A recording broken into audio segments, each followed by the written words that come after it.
Hello viewers எல்லாரும் எப்படி இருக்கீங்க? இன்றைக்கி நம்ம ரொம்ப டேஸ்ட்டான புளி சட்னி எப்படி செய்யுதுன்னு பார்த்துருவோம். வாங்க வீடியோக்குள்ளே போகலாம். ஒரு கடாய் எடுத்து அடுப்பில் வச்சுட்டு அதில் 2 ஸ்பூன் ஆயில் ஊற்றிக்கோங்க. எண்ணெய் காஞ்சதும் 1 ஸ்பூன் கடலைப்பருப்பு, 1 ஸ்பூன் உளுத்தம்பருப்பு போட்டு லைட்டாக வறுத்து விட்டுக்கோங்க.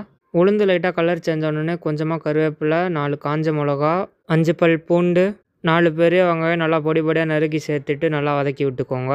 நம்ம வீடியோவை நிறைய பேர் பார்க்குறீங்க, ஆனால் சப்ஸ்கிரைபே பண்ண மாட்டேங்கிறீங்க. இந்த மாதிரி நிறைய சமையல் வீடியோஸ்க்கு நம்ம சேனலை சப்ஸ்கிரைப் பண்ணி வச்சுக்கோங்க.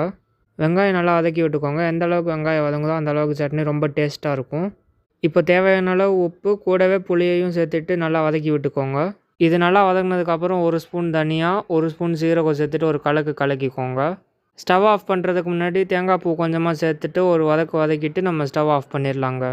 இப்போ இது நல்லா ஆறினோடனே ஒரு மிக்ஸி ஜாருக்கு ட்ரான்ஸ்ஃபர் பண்ணிட்டு இதை நல்லா அரைச்சி எடுத்துக்கலாம். நீங்கள் குறைன்னு சாப்பிடுவீங்கன்னா குறைன்னு அரைச்சி எடுத்துக்கோங்க. இல்லை ஷைனிங்காக வச்சு சாப்பிடுவீங்கன்னா ஷைனிங்காக அரைச்சி எடுத்துக்கோங்க. தண்ணி கொஞ்சம் ஊற்றி அரைச்சிக்கலாம். இப்போ இது நல்லா அரைச்சாச்சு. இதை ஒரு பாத்திரத்துக்கு ட்ரான்ஸ்ஃபர் பண்ணிடலாம். இந்த வீடியோ உங்களுக்கு பிடிச்சிருந்தால் லைக் பண்ணுங்கள், கமெண்ட் பண்ணுங்கள், ஷேர் பண்ணுங்கள், மறக்காமல் சப்ஸ்கிரைப் பண்ணிடுங்க. அப்போ தான் நான் போடுற வீடியோவில் உங்களுக்கு உடனுக்குடனே நோட்டிஃபிகேஷனில் வரும். தேங்க்ஸ் ஃபார் வாட்சிங்.